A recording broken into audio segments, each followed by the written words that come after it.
The Homework Machine, written by Dan Gutman. Chapter 2, October.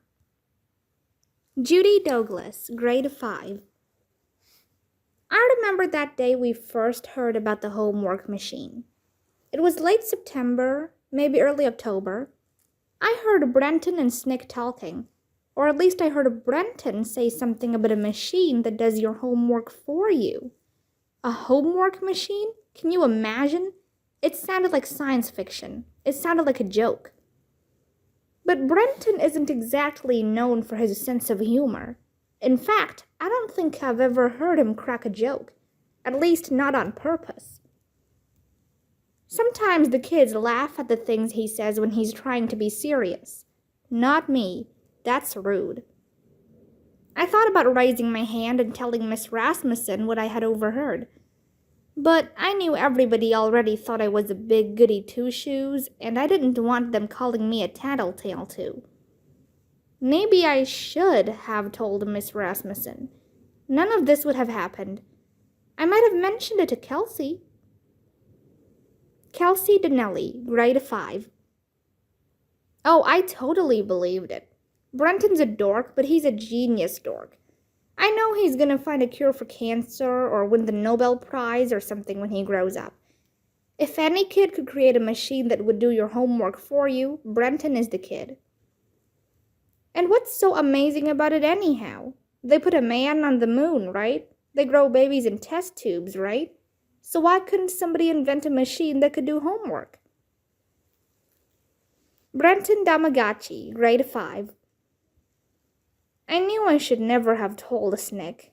As soon as the words left my mouth, I realized it was a mistake. Secrets are best kept a secret.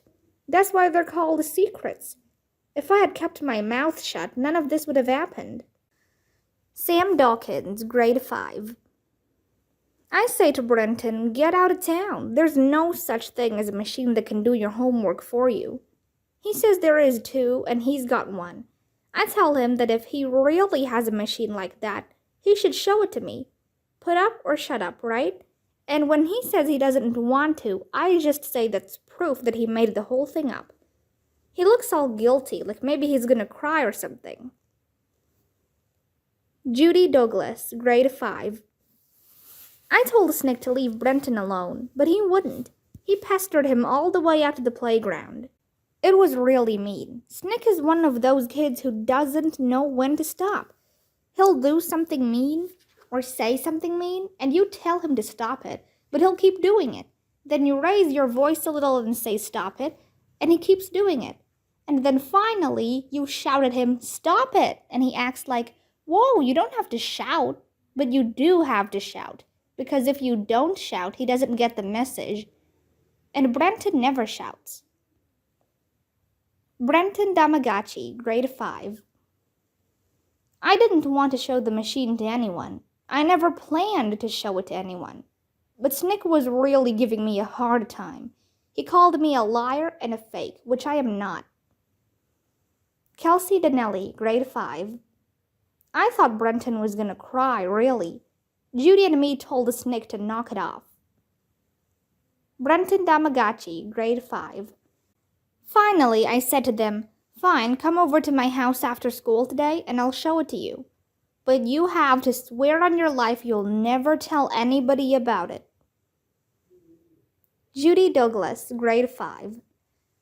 If you really did have a machine that could do your homework for you, I wanted to see it. I work so hard on my homework and Brenton still gets better grades than I do.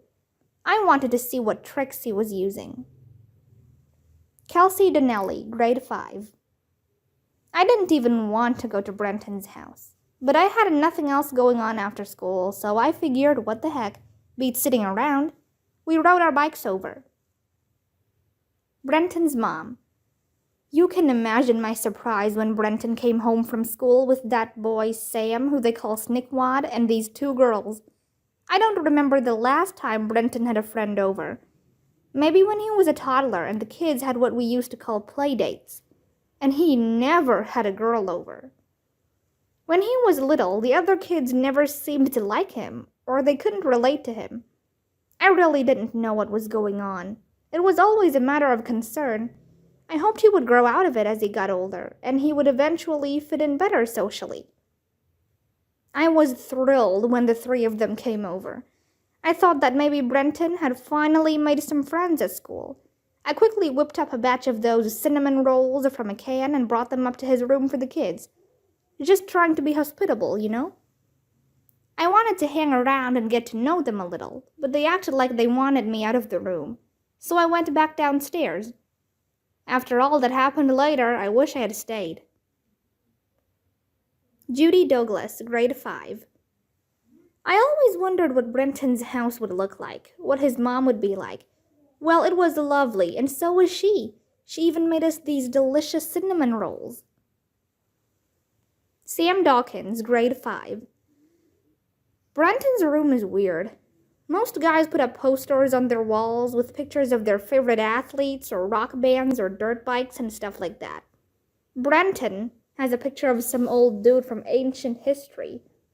I say, "Who's that?" And he says, "It's Leonardo da Vinci." And I say, "Isn't he the dude who was in that Titanic movie?" And he says, "No, he's the dude who painted the Mona Lisa."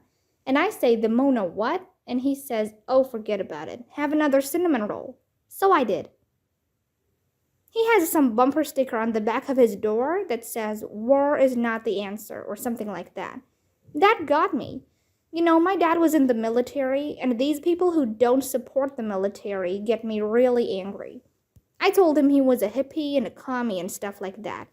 Joking around, but not really. Brenton Damagachi, grade 5. I explained to Sam it is possible to support the military and at the same time be against the war. To me, the best support you can give to the military is to keep them out of wars, unless it's in our nation's vital interest. He didn't understand. I didn't press it. These issues tended to make people very emotional and are best avoided. Judy Douglas, grade 5. Brenton closed the door as soon as his mom left. He locked it too. I was looking around the room for a machine, but Brenton just sat down in front of the computer on his desk. It was nice, but it didn't look like anything special. I mean, just about everybody has a computer. There was a scanner and a printer attached to it, but that was about it. Brenton said his dad works for a computer company, so he gets all kinds of stuff for free. Kelsey Donnelly, grade 5. Brenton said, "So you want to see how the homework machine works?" We all said yeah. He took a piece of blank paper and wrote this on it. 2 plus 2 equals... Then he put the paper into the scanner, face down. He sat at the keyboard and typed some stuff into it. A few seconds later, the printer started making noise and a piece of paper popped out of it. The paper said on it, 2 plus 2 equals 4. Sam Dawkins, grade 5. I say, "That's it? That's the famous homework machine you told us about? Big deal." I just laughed my head off. Any kid in first grade can tell you that 2 plus 2 equals 4. I've got a cheap calculator that can do a lot more than that. The whole thing looked bogus to me. What a joke. I couldn't believe he called that piece of junk a homework machine. Brenton's mom. I sat downstairs the whole time, wondering what they were doing up there. I thought about going upstairs and putting my ear to the door to listen, but that would have been an invasion of their privacy. Plus, they might have opened the door and caught me. Judy Douglas, grade 5. I felt sorry for Brenton. I figured he made up the story about the homework machine so he would make some friends. He probably just wanted us to come over to his house. It was kind of sad, really. I told Brenton I thought his machine was cool, because I didn't want to hurt his feelings. Brenton Damagachi, grade 5. They didn't quite grasp the concept at first. I just did the simple arithmetic problem as an example. If the machine could add 2 plus 2, it could add any numbers. More than that, it could seek out any information on any subject. They lacked vision. They could only see the paper in front of them. Sam Dawkins, grade 5. So Brenton grabs his backpack and pulls out the homework assignment for that night. It was all this stuff about the solar system. Miss Rasmussen, 5th grade teacher. I don't believe in tests for 5th graders. At this age, I would rather the kids not feel so much pressure. Their daily homework assignments and special projects are more important and more educational. I usually give assignments in which the students have to answer multiple choice questions or provide short answers. They're easier to grade. Kelsey Donnelly, grade 5. Brenton slipped the sheet into the scanner and sat down at the computer again. We were all making faces behind his back and rolling our eyes and trying not to laugh. He typed in a bunch of stuff just like before. Judy Douglas, grade 5. Nothing happened for a long time. Like, over a minute. It was really awkward. We all sat there without making a sound. Brenton kept saying it will only take a minute or so and just be patient. The computer made some noises, but nothing seemed to be happening. I think I was the one who said that I really should be getting home. I was embarrassed for Brenton. I didn't want to see him fail, and I didn't want Snick to humiliate him. Sam Dawkins, grade 5. I'm sitting there the whole time, thinking how much fun it's gonna be to tell everybody at school about Brenton's totally lame homework machine. But then the printer starts making that humming sound. Kelsey Donnelly, grade 5. The printer made some noise and Brenton sat back in his chair. Judy Douglas, grade 5. The paper slid out of the printer. I was sitting on that side, so I picked it up. Miss Rasmussen, science homework. Name, Brenton Damagachi. Instructions, fill in the blanks. Our solar system. 1. The Earth is 93 million miles from the Sun. 2. The closest planet to the Sun is Mercury. 3. The word galaxy comes from the Greek word for Milky Way. 4. The sun rises in the east and sets in the west. 5. Groups of stars are called galaxies. 6. The Earth makes one revolution around the sun each year. 7. When the moon is between the Earth and the sun, it is called a new moon. 8. A rock or metal fragment in space is called a meteoroid. 9. A chunk that lands on Earth is called a meteorite. 10. Mercury and Venus have no moons. 11. Earth's northern hemisphere is tipped toward the sun in July. 12. Pluto was discovered in 1930 by Clyde Tombaugh. 13. Halley's Comet visits Earth every 76 years. 14. The diameter of the Earth at the equator is 7,926 miles. 15. Right now, the Earth is moving at a speed of 18.5 miles per second. And for the longest time, we all just looked at it. I didn't know what to say. Nobody knew what to say. Sam Dawkins, grade 5. The thing worked. The thing freaking worked. Every question was answered. The answers were all right, it seemed to me. Not only that, but the answers were written in Brenton's handwriting. And the letters were even in blue ink. I mean, it was perfect. You'd never know that a machine did it. I couldn't believe my own eyes.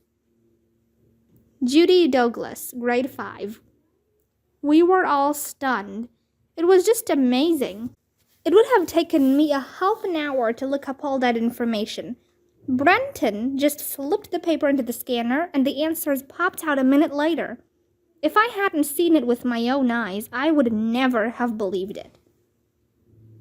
Kelsey Donnelly, grade 5. I figured it was a trick. It had to be. Like, there had to be a little man inside the computer who did the work. But there wasn't. It was an honest-to-goodness homework machine. Brenton Damagachi, grade 5. Of course it worked. I put the system together over the summer and started using it for my homework starting in September. I really have nothing against doing homework, honestly, but it can be time-consuming. Having the machine do the homework for me allows me to pursue other interests. I want to find out more about psychology, physics, and medicine. I hope to find a cure for spinal cord injuries someday. There are only 24 hours in a day, unfortunately. The homework machine gave me more time. Sometimes I wish I lived on Venus or Mercury. Did you know that it takes 176 Earth days for Mercury to make one rotation? And it takes 243 Earth days for Venus to make one rotation?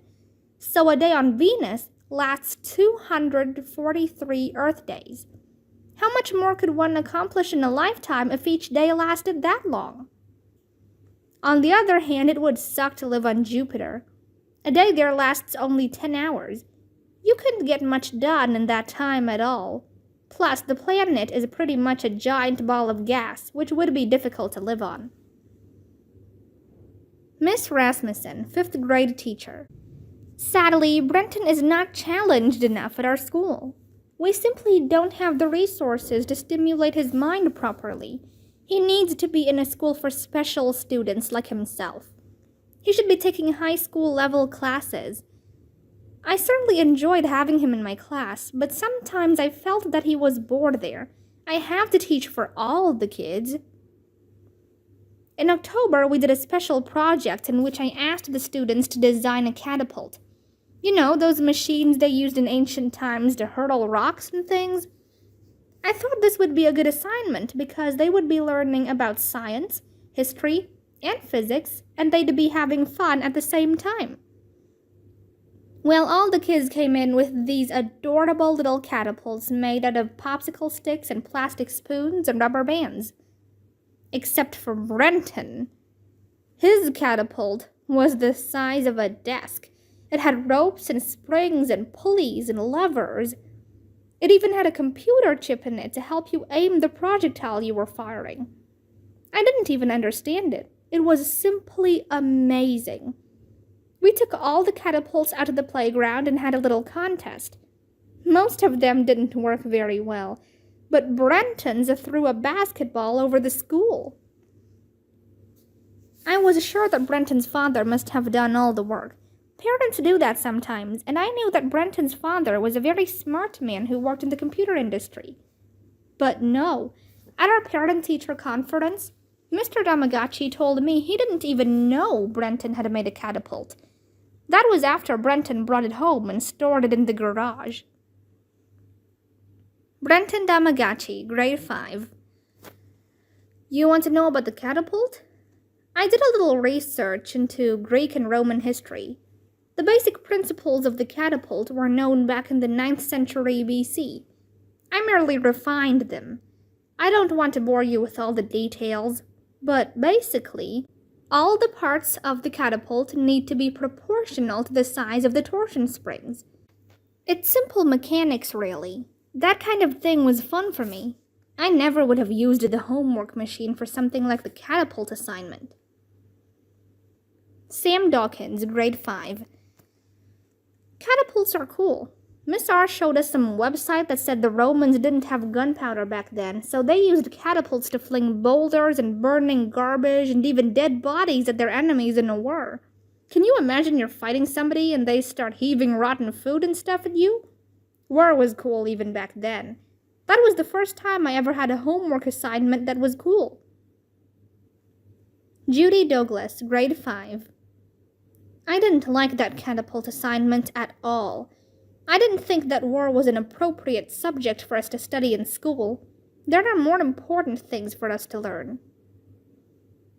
Kelsey Donnelly, grade 5. My catapult sucked. It could barely throw a ping pong ball 10 feet. Everybody cracked up. Where was I? Oh, yeah, so the paper popped out of Brenton's printer and the worksheet was all filled out. After we realized the homework machine was for real, we were all talking at once, asking Brenton how it worked, how he invented it, how smart it was, and stuff like that. Brenton Damagachi, grade 5. The machine is simple, really. The scanner scans the worksheet and feeds the data into the computer. That's no big deal.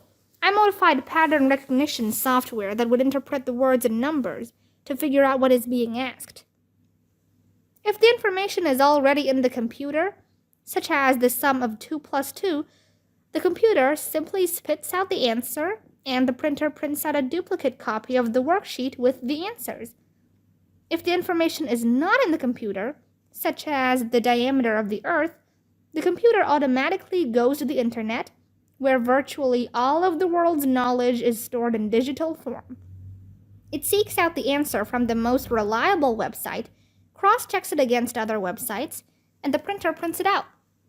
The most difficult part was designing the software to print the answers in a typeface that looked like my own handwriting. It's not science fiction. It's pretty basic stuff, really. I'm surprised that nobody else thought of it before me. Sam Dawkins, grade 5. Once I see the thing in action, I go ballistic. I say to myself, this is better than Edison's invention of the light bulb. This is better than the Wright brothers' invention of the airplane. This is the answer to all my prayers. Homework was the one thing I hated more than anything else in the world. Homework was the thing that made life so difficult. If I play my cards right, I say to myself, I'll never have to do it again. Suddenly, I realized that for all his dorkiness, Brenton was the kind of kid I really want to hang out with. Judy Douglas, grade 5. When that piece of paper popped out of the printer, I felt like I was witnessing a history-making event. Brenton Damagachi, grade 5. There was one thing I never told anyone. Shortly after I started using the homework machine for my own purposes, I received a mysterious email. It was from somebody who said he'd like to meet me. That's all it said. At the bottom of the email, there was a name, R. Milner. I know better than to respond to strangers online. He could have been crazy, or a child molester, or whatever. I ignored the message. Kelsey Donnelly, grade 5. It was cool, definitely cool. I couldn't wait until we got our next homework assignment so we could try it again.